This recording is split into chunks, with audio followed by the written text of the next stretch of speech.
기도하겠습니다. 좋으신 아버지 하나님, 오늘도 우리에게 새날을 주시고 이 아침을 깨우게 하시니 감사를 드립니다. 저희들이 하나님의 때를 향해 살고 있음을 알게 하여 주시고, 또 하나님께서 이때에 분명히 다시 오셔서 악과 선을, 또 하나님의 오른편과 왼편을 나누시는 그때가 있음을 분명히 알게 하여 주시옵소서. 그래서 아버지 하나님, 복음의 증인으로 살아가다가 어려움 당한다 할지라도 실망하지 않게 하시고, 묵묵히 주님께서 이루실 하나님의 때를 생각하며 잘 견디며 인내하며 살아가는 우리 모두가 되게 하여 주시옵소서. 특별히 아버지 하나님, 오늘날은 많은 것들이 또 우는 사자와 같이 삼킬 자를 찾는 이 마지막 때가 되었습니다. 주님, 미혹당하지 않게 하시고 거짓에 선동당하지 않게 하시고 늘 날마다 깨어서 진리를 분별하며 그 진리의 말씀을 꼭 붙들고 신실하게 살아가는 우리 모두가 될 수 있도록 도와주시옵소서. 우리 구주 예수 그리스도 이름으로 기도드립니다. 아멘. 오늘 우리에게 주신 말씀은 요한계시록 12장에서 13장입니다. 본문 읽기는 12장 1절에서 12절까지입니다. 제가 봉독하도록 하겠습니다. 하늘에 큰 이적이 보이니 해를 옷 입은 한 여자가 있는데 그 발 아래에는 달이 있고 그 머리에는 12별의 관을 썼더라. 이 여자가 아이를 베어 해산하게 되매 아파서 애를 쓰며 부르짖더라. 하늘에 또 다른 이적이 보이니 보라, 한 큰 붉은 용이 있어 머리가 7개요 뿔이 10이라. 그 여러 머리에 7왕관이 있는데 그 꼬리가 하늘의 별 3분의 1을 끌어다가 땅에 던지더라. 용이 해산하려는 여자 앞에서 그가 해산하면 그 아이를 삼키고자 하더니 여자가 아들을 낳으니 이는 장차 철장으로 만국을 다스릴 남자라. 그 아이를 하나님 앞과 그 보좌 앞으로 올려가더라. 그 여자가 광야로 도망하매 거기서 1260일 동안 그를 양육하기 위하여 하나님께서 예비하신 곳이 있더라. 하늘에 전쟁이 있으니 미가엘과 그의 사자들이 용과 더불어 싸울세. 용과 그의 사자들도 싸우나 이기지 못하여 다시 하늘에서 그들이 있을 곳을 얻지 못한지라. 큰 용이 내쫓기니 옛 뱀 곧 마귀라고도 하고 사탄이라고도 하며 온 천하를 꿰는 자라. 그가 땅으로 내쫓기니 그의 사자들도 그와 함께 내쫓기니라. 내가 또 들으니 하늘에 큰 음성이 있어 이르되 이제 우리 하나님의 구원과 능력과 나라와 또 그의 그리스도의 권세가 나타났으니 우리 형제들을 참수하던 자 곧 우리 하나님 앞에서 밤낮 참수하던 자가 쫓겨났고 또 우리 형제들이 어린 양의 피와 자기들이 증언하는 말씀으로써 그를 이겼으니 그들은 죽기까지 자기들의 생명을 아끼지 아니하였도다. 그러므로 하늘과 그 가운데 거하는 자들은 즐거워하라. 그러나 땅과 바다는 화 있을진저 이는 마귀가 자기의 때가 얼마 남지 않은 줄을 알므로 크게 분내어 너희에게 내려갔음이라 하더라. 아멘. 오늘 본문 말씀은 이제 사탄의 세력이 패하게 되고 하나님의 교회가 승리한다는 말씀을 전하는 본문입니다. 하나님께서는 밤모섬에 갇혀 있던 사도 요한에게 환상을 통해서 교회가 마침내 승리할 것이라는 것을 미리 말씀해 주셨습니다. 12장 1절에 보면 하늘에 큰 이적이 보이니 해를 입은 한 여자가 있는데 그 발 아래는 달이 있고 그 머리에는 12별의 멸관을 썼더라. 이렇게 표현하고 있죠. 여기서 큰 이적이라는 것은 마침내 주님의 교회가 승리하는 것을 말하는 것입니다. 그런데 이 환상 중에는 여인이 나오고요. 또 여인이 낳은 남자 아이가 있습니다. 또 그리고 붉은 용이 나타나서 이제 그 여인과 또 낳은 아이와 싸움을 하게 되죠. 이 환상은 바로 여인을 뜻하는 것은 교회이고 여인가 낳는 아이, 여자가 낳은 아이는 바로 예수 그리스도를 말합니다. 이제 예수 그리스도와 이 붉은 용, 사탄이라고도 하고 또 악의 우두머리라고 하는 그 악과의 대결 구조가 나옵니다. 그곳에서 결국 영적 승리, 하늘에서의 승리는 결국 하나님의 나라가 승리한다는 거죠. 이 머리 7개와 뿌리 10개인 용, 그 용이 마침내 천상에서 싸움을 하게 됩니다. 그 미가엘과 그의 천사들이 싸우지만 결국 그 악한 용은 승리하지 못하고 땅으로 쫓겨납니다.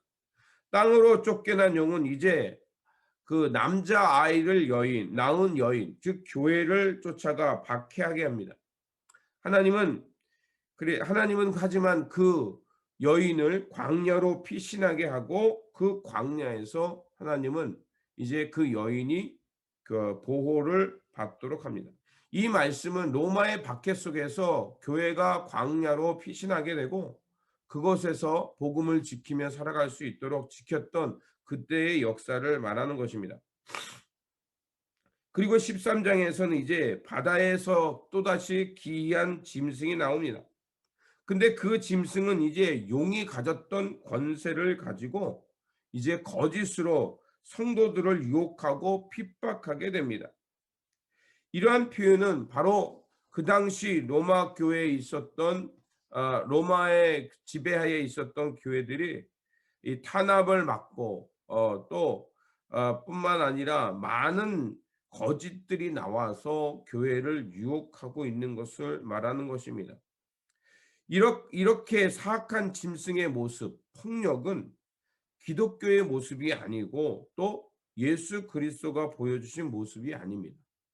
오늘 본문을 보면 이렇게 대결 구조가 계속해서 나오는 것을 볼 수 있습니다. 하늘과 땅, 또 여인과 사탄의 용, 또 그리고 천상에서의 싸움, 그래서 천사와 붉은 용과의 싸움, 이런 대결 구조를 통해서 지금 하나님께서 지금 이 땅 가운데 박해가 있지만 이 싸움을 하고 있다. 그러나 우리에게 말하는 것은 그렇지만 결국 이 악은 승리하지 못한다는 거죠. 마침내는 하나님이 승리하고 하나님의 나라가 승리하고 하나님을 따르는 사람들, 광야로 쫓겨난 교회지만 그러나 그 교회가 마침내 이 어둠을 깨뜨리고 승리할 것이라는 것을 지금 요한계시록은 우리에게 말해주고 있는 것입니다. 그런데 이 13장에서는 또 어떤 것이 나오냐면 이 두 번째 나타난 기이한 짐승, 즉 용의 권력을 얻고 하늘에서 쫓겨난 그의 용의 권력을 얻고 이 땅에 다시 나타나는 적 그리스도인데 그 적 그리스도는 흡사 하나님의 어린 양인 예수 그리스도의 모습을 가지고 나타난다는 거죠. 그러니까 유사신이 된다는 거예요. 이 복음을 가장한 그 유사신이 나타나서 많은 사람들을 현혹하고 결국 교회를 망가뜨리고 기독교를 탄압하게 된다는 것을 말합니다. 그리고 그 짐승의 이름을 세어보니 666이라고 말합니다. 그게 13장 18절에 나옵니다. 여기에 나오는 666은 바로 네로 황제를 히브리 글자로 푸른 것입니다.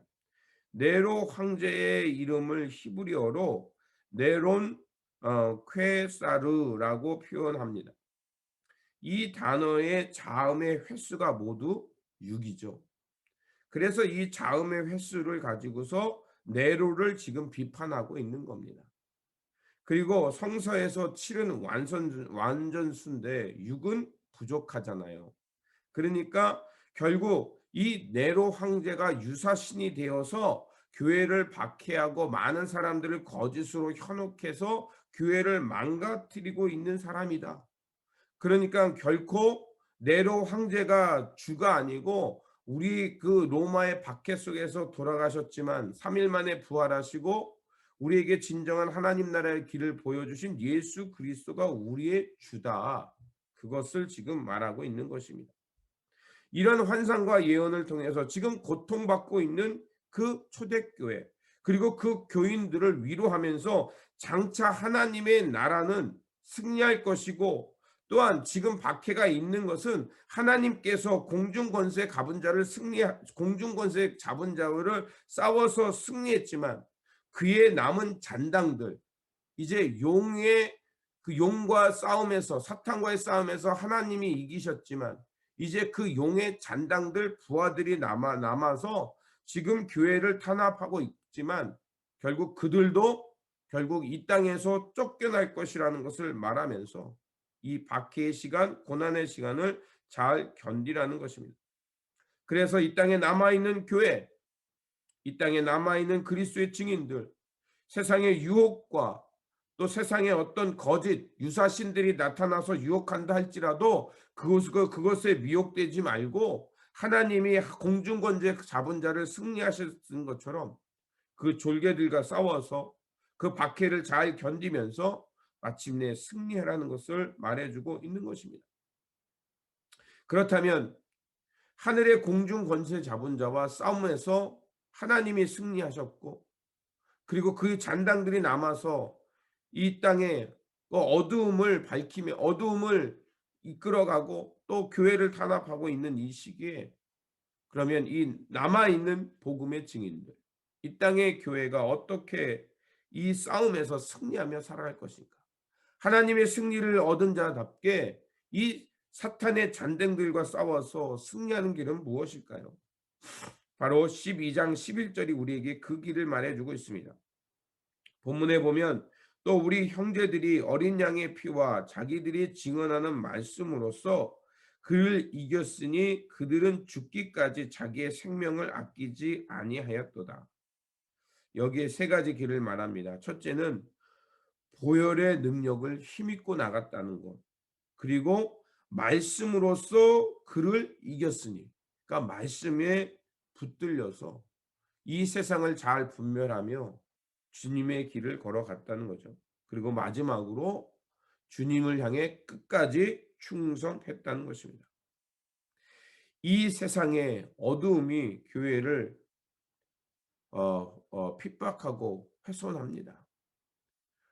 더욱 안타까운 것은 이 13장에 나오는 유사신, 붉은 용의 권세를 갖고 또 예수 그리스도의 어린 양의 흡사한 모습으로 나타난 유사신. 그 유사신은 교회 안에도 있을 수 있고 교회 밖에도 있을 수 있습니다. 우리가 코로나 시대 때 참 많은 모습을 봅니다.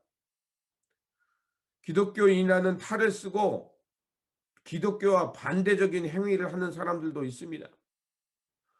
또 복음을 가지고 자신들의 욕망을 충족하는 사람들도 있고 또 자신의 지배력인 자신의 그 권세를 가지고 사람들을 지배하고 잘못된 길로 인도하는 유사신 또 적그리스도 같은 행위를 하는 사람들이 있습니다. 그런 사람들을 잘 분별해내야 합니다. 그들에게 미혹받거나 선동되어서는 안 된다는 것입니다. 다시 한번 우리가 예수 그리스도의 보혈의 능력을 힘입고 말씀으로 잘 분별하면서 예수 그리스도께 끝까지 충성하는 교회가 되어야 합니다. 그리스도께서 보여주신 평화의 삶, 돌봄의 삶, 나와 다른 이들을 뛰어넘어 그들을 포용하는 환대의 공동체, 이런 모습으로 살아가는 것이 우리가 결국 영적 싸움에서 승리하는 길이고 최후 승리를 얻는, 그래서 멸류관을 얻게 되는 그 남은 자의 모습입니다. 그러므로 그 최후 승리를 얻기까지 세상 유혹과 핍박 속에서도 보혈을 힘입고 말씀에 사로잡혀 살아가면서 우리에게 주신 사명을 끝까지 감당함으로 마침내 승리하는 사람, 영적 싸움에서 승리하며 믿음의 공동체를 이루어가는 하나님의 사람들이 되시기를 다시 한번 주님의 이름으로 축원드립니다. 기도하겠습니다.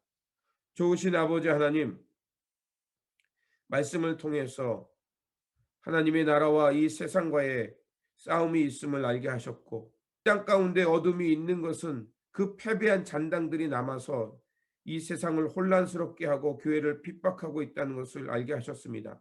주님, 또한 우리에게 말씀을 통해 깨닫게 하신 것은 유사신 적 그리스도 또 기독교의 탈을 쓴 거짓들이 나타나서 교회를 현혹하고 핍박한다는 말씀도 우리에게 주셨습니다. 하나님, 거짓에 선동당하지 않게 하여 주시옵소서. 우리가 이 혼란한 시대에 질서를 찾아가는 우리가 될 수 있도록 도와주시옵소서.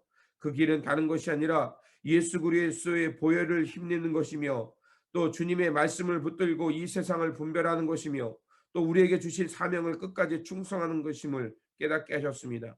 그러하오니 아버지 하나님, 오늘도 우리에게 있는 삶의 자리에서 보혈의 능력을 힘입고 말씀에 붙잡혀서 사명 잘 감당하며 살아가는 주님의 사람들 되게 하여 주시옵소서. 그래서 이 세상의 폭력에 비폭력으로 저항하며 하나님의 평화와 돌봄과 섬김의 삶으로 그것을 실현함을 통해서 진정한 하나님의 나라, 그 영적 싸움에서 승리하는 믿음의 공동체 우리들이 되게 하여 주시옵소서. 오늘도 이 싸움에서 승리할 것을 믿으며 또 주님께서 이끌어 주실 것을 믿으며 우리 구주 예수 그리스도 이름으로 기도드립니다. 아멘. 오늘 우리에게 주신 말씀 붙들고 살아가는 한 날이 되시길 바라며 다시 한번 예수 그리스도의 보혈과 말씀에 붙들려서 우리에게 주신 바 사명을 잘 감당함으로 최후 승리를 얻고 면류관을 얻는 저와 여러분들이 되시기를 바랍니다. 주님의 평안이 함께 하시기 바랍니다.